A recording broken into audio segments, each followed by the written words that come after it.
a moment, you will hear James Stewart as the six-shooter, just one of the many fine programs brought to you Sundays on NBC. Later this evening, listen to the NBC Star Playhouse with one of your favorite stars. Here, Meet the Press, America's #1 news-making program, and be sure to keep tuned for the dramatic story of communism in America on Last Man Out. It's a wonderful lineup of great programs, all of them heard only on NBC. James Stewart as the six-shooter.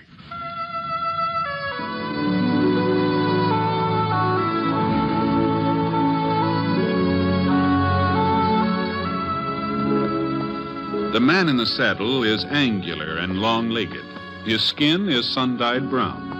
The gun in his holster is gray steel and rainbow mother-of-pearl. Its handle, unmarked. People call them both the six-shooter.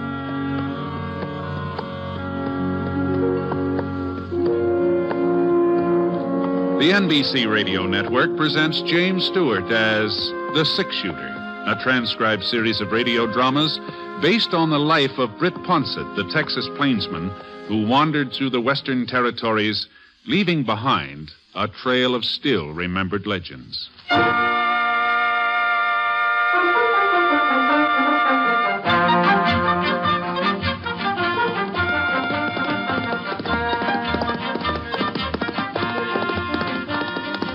It must have been about 4 o'clock in the afternoon when I rode out of the Saucer Mountains and hit the flat, and Scar stretched his legs and went into a high lope. He seemed real anxious to get across the 8 miles of prairie between the hills and Clay City. Oh, easy, boy. Easy now. Hey, what's your rush? I don't know. Maybe he was hungry, and maybe he was thirsty, or maybe... Oh, no. No, it couldn't be that. Why, it was over 6 months since our last visit at Clay City.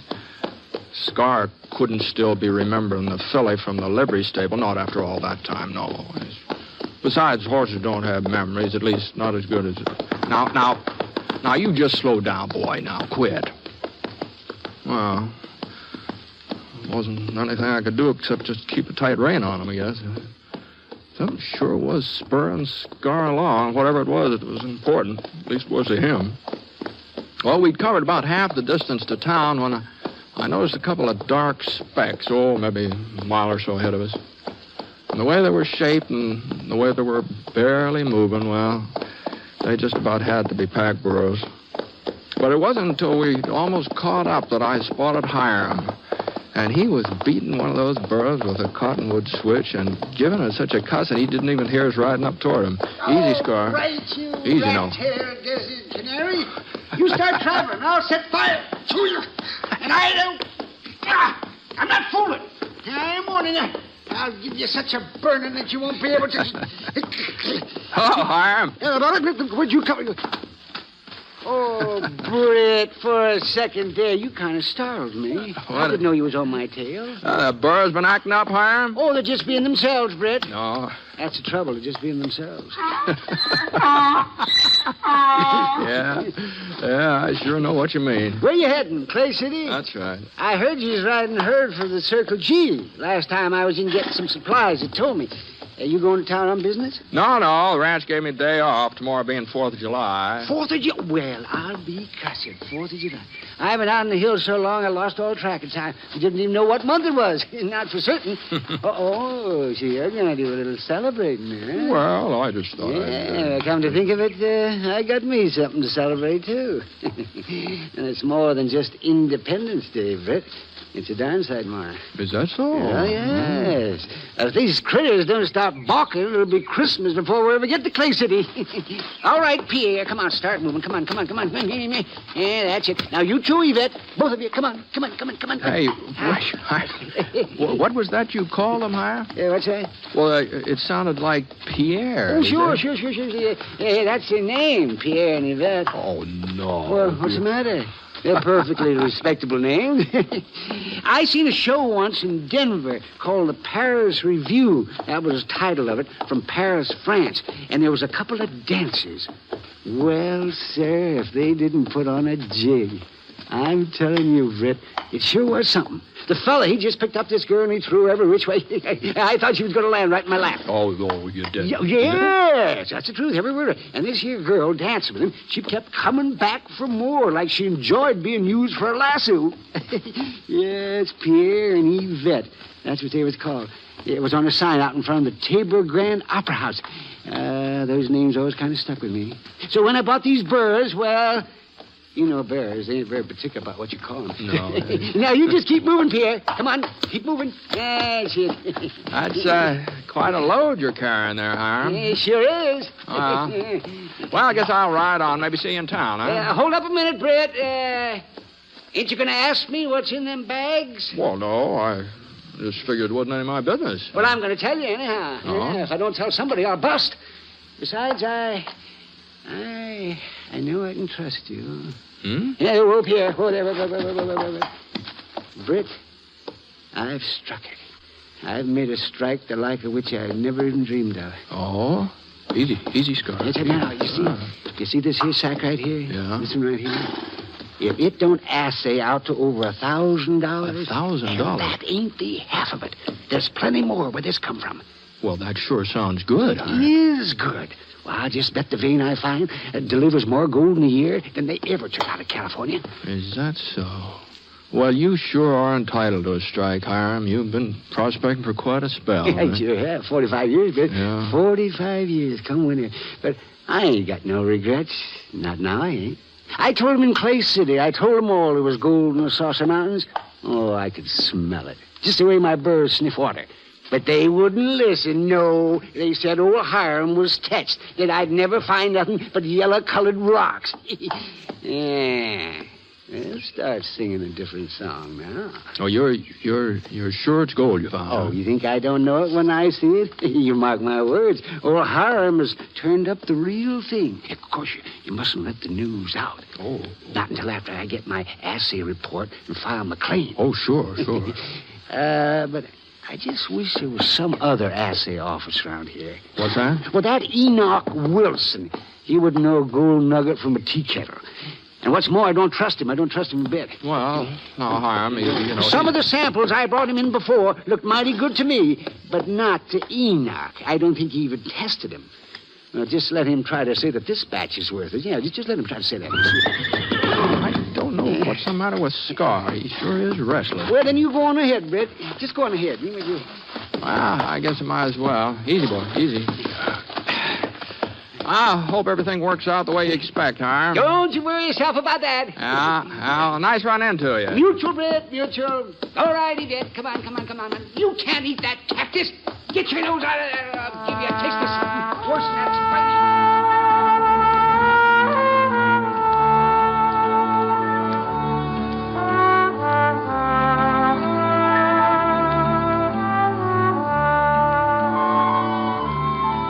The sun was just going down when we got to Clay City.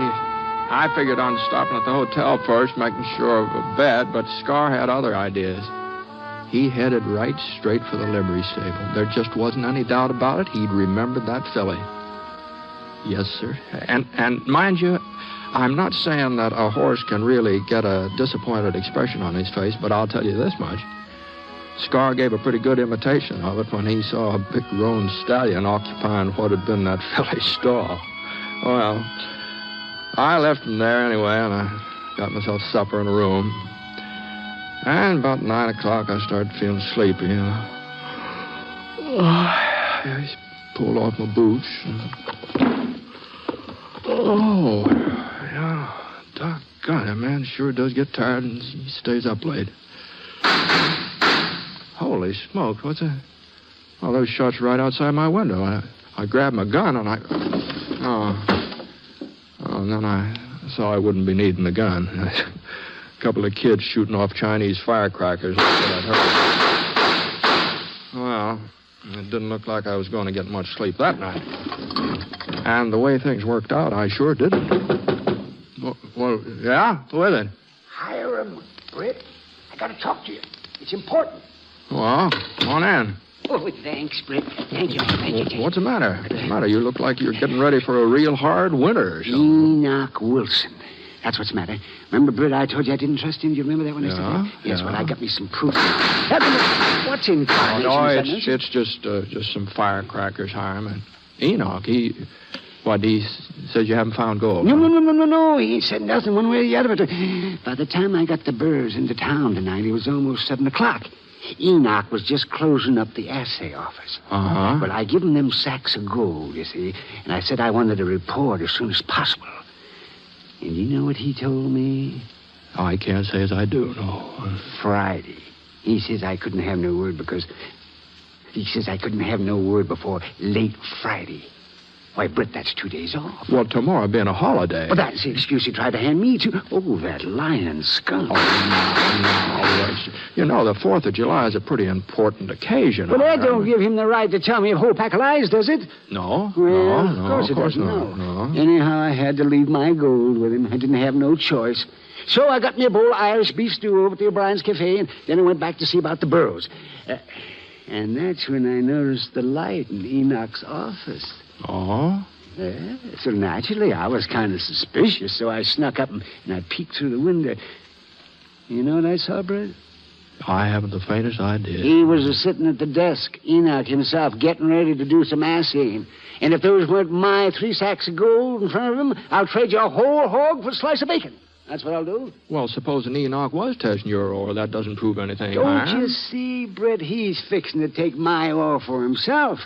And once he makes up his mind how valuable it is, he'll do a little substituting. And I'll wind up with 3 bags of rocks when I come in to see him on Friday. Oh, now. Probably aims to find out where I got it, too. Oh, yes. File the claim himself. No, now that doesn't sound very likely. Then why did he say it'd be Friday before he'd know anything? Why did he tell me that if he was planning to work tonight? Well, if you're so upset about it, you should have just come right straight out and asked him. I'm going to ask you, Britt. That's just what I'm going to do. I'm going to ask him. But I want you there when I confront him. Me? Enoch's already lied to me once today. But if you're with me, if he sees you're my friend, maybe he'll think twice before he tries anything funny. Huh? Maybe I'll get a decent assay for a change. Well, I'm afraid I don't understand where I come in this Enoch thing. knows you, don't he? Knows that you're the 6-shooter? Well, we've met up a couple of times. Yes, well, come on then. But let's get over there while we can catch him red-handed. Wait a minute. Now, hold on. Britt, you know how much this strike means to me. You ain't going to let anybody swindle me out of it. No. Well, then hurry up. We ain't got all night. All right. Just give me a chance to tuck in my shirt tail.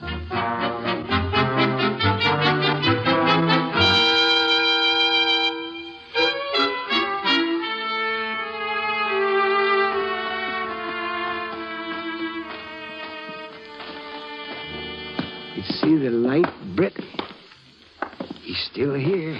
Now, you just remember one thing, Hiram. This wasn't my idea. Sure. Remember I remember that. Who is it? What do you want? Hiram Garver. That's who it is. And Britt Ponset with me, too. So you better get this door open. Now, Hiram, you just remember. Howdy, Britt. What's the trouble? Well, I There you came are, over Britt. here with... There you are. There. You see right there? See? Them are my sacks. Of course they're your sacks, Hiram. You see, he ain't denied it either. Hiram, are you going loco or something? I'll do the asking, Enoch. You'll do the answering from now on. And you better not lie in front of Britt Ponset either. Huh? I thought you said you wasn't going to be able to assay this whore before Friday. What if I did? It appears like you changed your mind, don't it? Well, Britt wants to know the reason. Well, it was just that you were kind of anxious, that's all. And your stuff did look a little more promising than usual. What'd I tell you, Britt? Yeah, what'd I tell you? Yeah, he knew it was good. I said it looked promising, Hiram. Promising enough so you try to cheat me out of it, huh? Well, you're not getting away with it, Enoch. The 6-shooter here will see to that. Now, just hold on. Hiram Grover, I ought to throw you right out of my office. If I was trying to cheat you, would I have sent word for you to stop in tomorrow morning before the parade and get your assay report? You sent word? You just asked Mike O'Brien. I was over at his cafe looking for you. You'd already left, though. I told him if he saw you to give him the message. You told Mike? Well, Hiram? Well, doggone it, Britt, how was I to know? You think he might have stumbled into something, Enoch? Real strike? Well, I ain't positive yet, Britt, but Some of the samples are mighty encouraging. A couple more tests. Evening, gentlemen. Who are you? Don't turn around. Just grab for some air. All three of them. Well, no, you just wait a minute. Do a little stretching before we... That's better. It was real considerate of you to stay open tonight, mister. Saved us the trouble of breaking in. All right, Thad. Let's start loading up.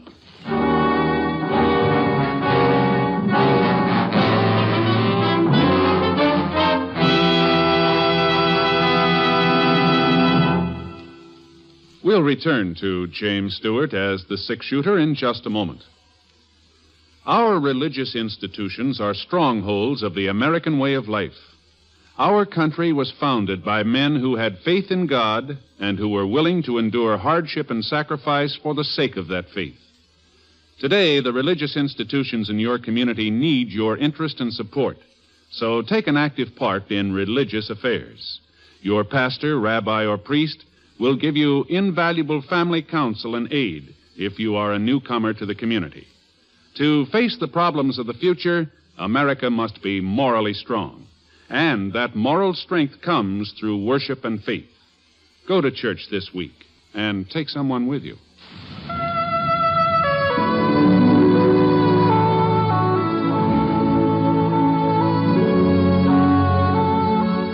Now, Act 2 of The Six-Shooter, starring James Stewart as Britt Ponset.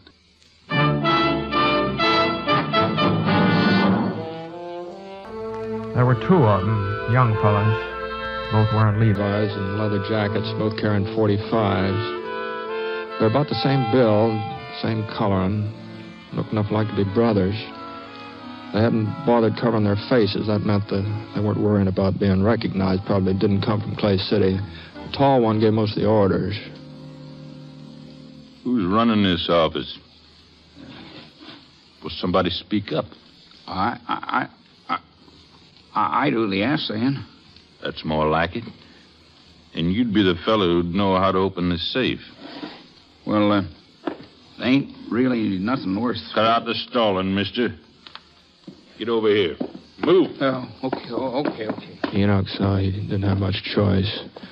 So he bent down in front of the cast iron safe. He started fiddling with the dial. And the other outlaw, the short one, he was standing beside the desk. He reached out his free hand. He picked up one of Hiram's ore sacks. Here's something, Len.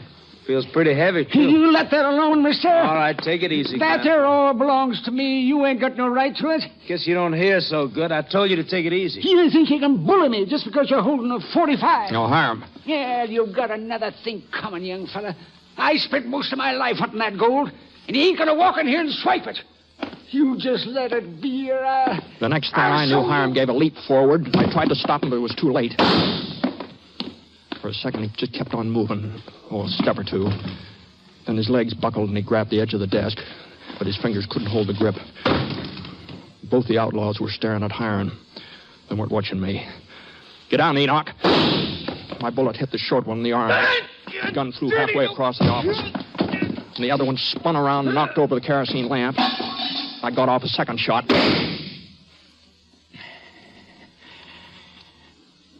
It was so dark, I wasn't sure I'd hit anything or not. For a couple of minutes, there wasn't a sound. Nothing but heavy breathing. I stretched out my hand, and I felt a chair. I waited a second, and then I gave it a good hard push.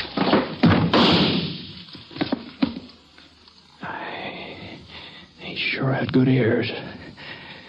The bullet splintered into the chair before it even toppled over. But the flash of his gun showed me where he was. Crouched right behind the safe, out of range. I edged over to the right. If I could just get past the window without him seeing me. I made a dodge and fired. Enoch lit up another lamp. The boy that was shot in the arm, he hadn't passed out. He was just lying there, staring at me. Looking even younger than he had when he first came into the office. The other fella, he'd taken the bullet in the shoulder, and he was bleeding pretty bad. But Hiram, he was worse off than either of them. He was flat on his back, gasping for breath. There was a big red splotch on his chest, and his mouth was covered with sort of a pink foam like. It's a good thing Doc Nibble's house was in the next block.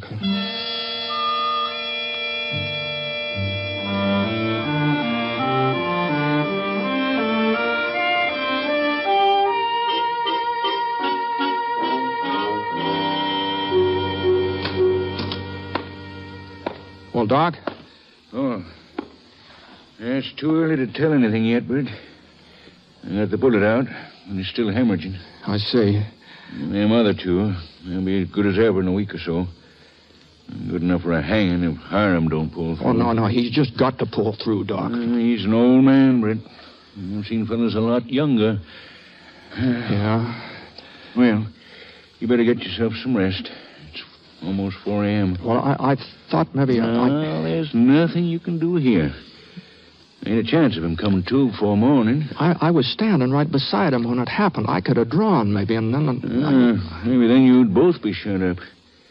And I'll see you in the morning, Britt. I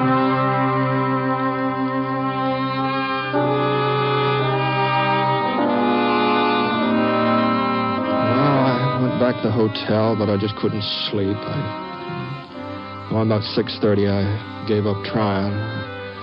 I figured it was too soon to find out how Hiram was doing, so I went for a little walk around town. I wasn't very hungry, but as long as Mike's Cafe was open, I thought I just might as well stop in for a cup of coffee. And I was just going through the door when Enoch Wilson came up running. And... Britt.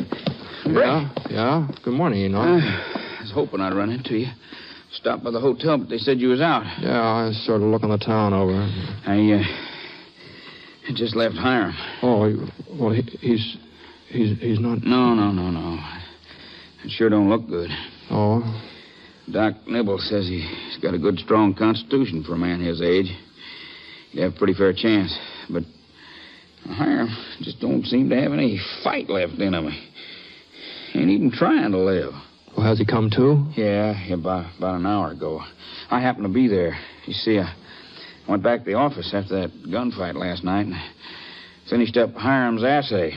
Oh? Well, I thought maybe if it turned out to be something good, well, I wanted Hiram to know about it before he... Oh, yeah. Well, that was mighty thoughtful of you, Enoch. Yeah, and it is good, Britt. A real strike. Well, didn't you tell Hiram? Oh, sure. But it didn't seem to make no difference to him. He just nodded and sort of dozed off like he didn't even care. Is that so? And Doc don't understand it neither. You'd think, if anything, it'd make him want to live. Knowing he found gold sure turned the trick. Yeah, you sure would. Maybe he figures I'm lying to him because he's so bad off. Uh-huh. Well, I guess it could be that. Yeah. So we thought, Doc and me, we thought, maybe if he was to hear it from you, well... Oh, sure, Enoch. I'll go right over there, sure.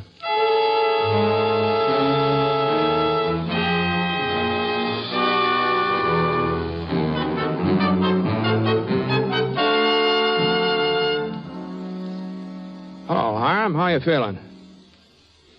Oh, pretty good, Britt. I'm pretty good. Oh, well, the doc says you're going to be all right real soon, too. Yes. Sure.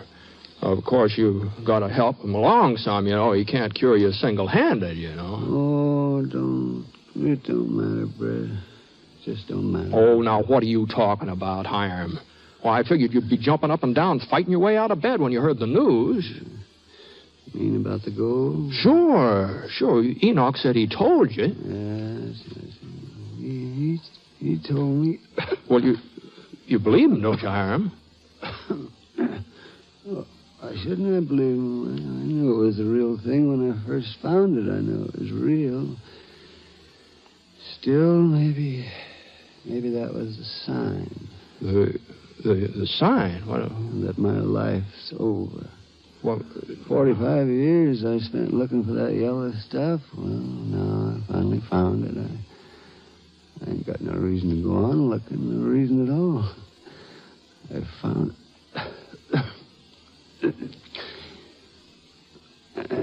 I'm awful tired, Britt. I'm awful tired. Well, you're going to be a rich man, Hiram. Well, I wasn't hunting gold because it's making me rich, Britt. Or maybe when I was younger that was the reason. But lately, these past few years, I just wanted to prove to folks that I knew what I was talking about. So that I wasn't touched like they thought. No, of course you are. And those ore samples prove it, Britt, so it ain't going to be too hard to die. Ain't going to be hard at all. I've done what I set out to do, so I reckon I'm luckier than most men. Well, that's one way of looking at it, I guess. Yeah, it just goes to show you things work out for the best, Britt. For the best. Yeah.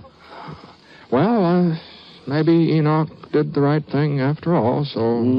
What's that? Oh, nothing, Hiram, nothing. No, you better get some rest, too. You started to say something What? about Enoch. Did I? Yes, finish it up, Britt. What was that you were going to say? What I was going to say. Well, no, you're a pretty sick man, Hiram. I wouldn't want to get you all upset. Upset? What are you driving at, Britt? Well, you're weak and feeble, and it wasn't my idea, of course. Well, you don't mean that Enoch was lying to me, that ore wasn't full of gold? Now, I didn't say that. I know Enoch Wilson couldn't be trusted, so it ain't true about my strike. Now, so they figured I was going to die, didn't they? Then they'd all have the laugh on me. Well, I ain't going to be that obliging. I'll get well if it kills me. And I'll find gold, too, right out there in those mountains where I always said I'd find it. Oh, they think they're going to soft-soap me into kicking the bucket, don't they? Oh, they do. Well, Britt, you just tell them different.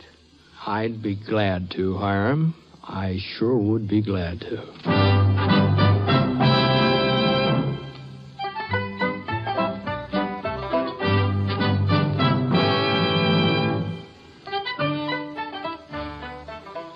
Well, by the time Hiram got well and found out he was responsible for a genuine gold rush, there just wasn't much he could do about it. And the way the money poured in, faster than Hiram could spend it, no matter how hard he tried. He sure went in for some fly-by-night schemes, too. Like that with that organizing a prospecting expedition to go up to Alaska, someplace called the Klondike, I think it was, something like that. Everybody knew he'd never find gold up in a place like that because they're all expecting him to come back any day now. Admit that it was just a wild goose chase. But he hasn't shown up last time I was through Clay City. Folks are beginning to wonder what's keeping him.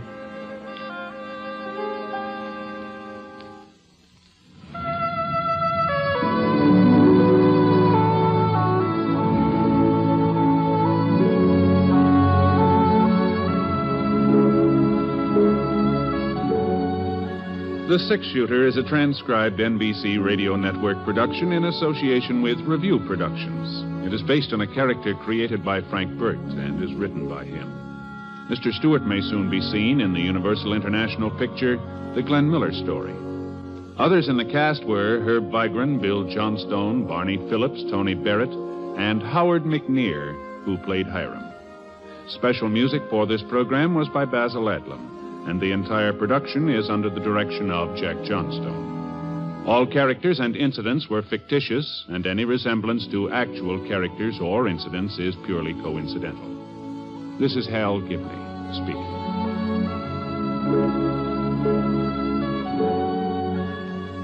This is the NBC Radio Network.